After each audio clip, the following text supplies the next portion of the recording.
It's a day off at this textile company in Kabul. But in the last 3 years, there have been many days like this.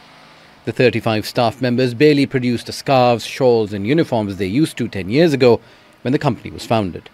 Currently, we have very low orders from the local companies. We have exporting the product, but in very low quantity.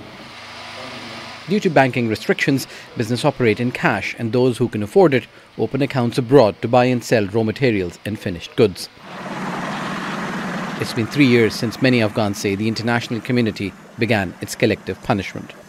That was when the Taliban took control from a government which collapsed as foreign forces left the country. A 20-year war against Taliban fighters led by the US, who then asked the Taliban to take over Kabul's security until it pulled out its troops. With the foreign troops, the much-needed aid for millions of Afghans also left the country.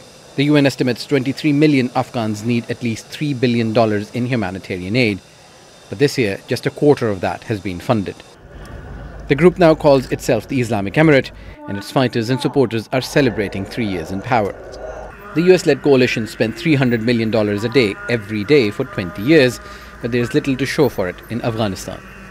Besides the military hardware, which was inherited by the Taliban, basic services such as roads, schools and hospitals only existed on paper. The interim government, as the Taliban call themselves, says it's trying to resurrect an economy from scratch, but can't access billions of dollars which are being held abroad. It's still unrecognized as a government, yet controls multiple embassies, and international envoys are stationed in Afghanistan.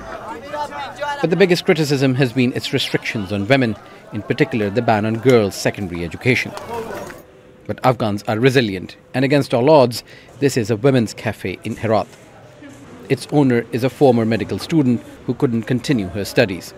An exclusive socializing space for Afghan women who appreciate this space. I'm happy to be here because the girls stand on their own feet. I'm a customer of this cafe because we didn't have such a place. I'll be a customer of this cafe forever. Back in Kabul, this is what Nawab's busy days looked like, when male and female workers were busy. We have the hopes that we will get some order from the local company, from the international community, and we will create more jobs for men and women. And a nation which feels abandoned by the world continues to clutch on to that hope of better days ahead. Osama bin Javaid, Al Jazeera. Make sure to subscribe to our channel to get the latest news from Al Jazeera.